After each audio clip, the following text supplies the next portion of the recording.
BPL এর ইতিহাসে এতদিন সেরা বোলিং ফিগারের রেকর্ডটা ছিল মোহাম্মদ আমিরের দখলে। মোহাম্মদ আমির সেই 2020 সালে খুলনার হয়ে রাজশাহী রয়্যালসের বিপক্ষে 4 ওভার বল করে 17 রান খরচায় 6 উইকেট নিয়েছিল।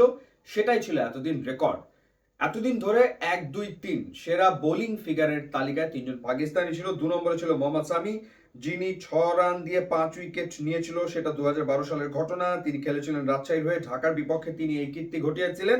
এরপর ছিল ওয়াহাব রিয়াজ, যিনি 8 রান দিয়ে 5 উইকেট নিয়েছিলেন, এবং সেটা 2019 সালের ঘটনা, যখন ওয়াহাব রিয়াজ খেলেছিলেন ঢাকার হয়ে রাজশাহী রয়্যালসের বিপক্ষে।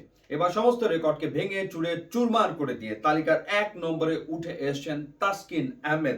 তাসকিন 4 ওভার বল করেছেন, 19 রান দিয়েছেন, উইকেট নিয়েছেন 7টা। সাতটা উইকেট নিয়েছেন তিনি রাজশাহী হয়ে ঢাকার বিপক্ষে এবারের বিপিএল এ, এবং দারুণ সময় কাটছে নিঃসন্দেহে তাসকিন আহমেদের। আমরা দেখলাম যে গতকালকেই ক্রিক-ইনফোর বর্ষসেরা যে ওয়ানডে দল ঘোষণা করা হলো 2024-এ, সেই ওয়ানডে দলে জায়গা করে নিয়েছেন তাসকিন আহমেদ। 7টা ওয়ানডে খেলে তিনি উইকেট নিয়েছিলেন 14টা, 2014 কথা। তবে তিনি মোর সাকসেসফুল ছিলেন আসলে টি-20-তে 2024 সালে। আপনাদেরকে যদি জানাই, এটা আগে অবশ্যই আমি জানিয়েছি যে 2024 সালে তাসকিন আহমেদ টোটাল 19টা ম্যাচ খেলেছেন টি-20। 19টা ম্যাচ খেলে 30 উইকেট তিনি নিয়েছেন।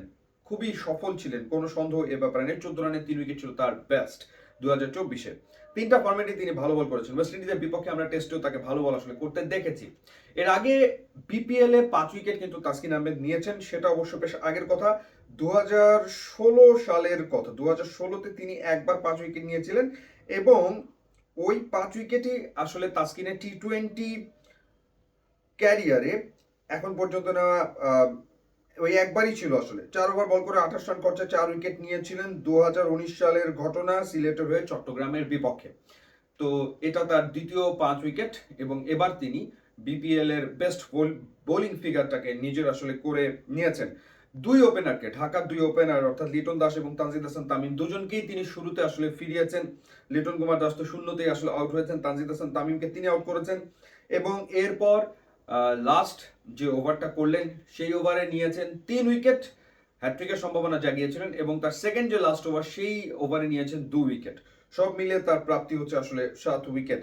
এবং চতুরঙ্গা ডি সিলভা থেকে শুরু করে রানজানে থেকে শুরু করে সবাইকে আসলে তাসকিনে আউট করেছেন। আলাউদ্দিন বাবু, মুকিদুল ইসলাম, অ্যামেজিং পারফরমেন্স। তাসকিন দুর্দান্ত ফর্মে রয়েছেন, তার এই ফর্ম আসলে চলমান থাক, এই শুভকামনা থাকলো। ইউটিউব এবং ইনস্টাগ্রাম লিঙ্ক আছে, আপনার যোগ দিলে খুবই খুশি হবো। And thanks for watching.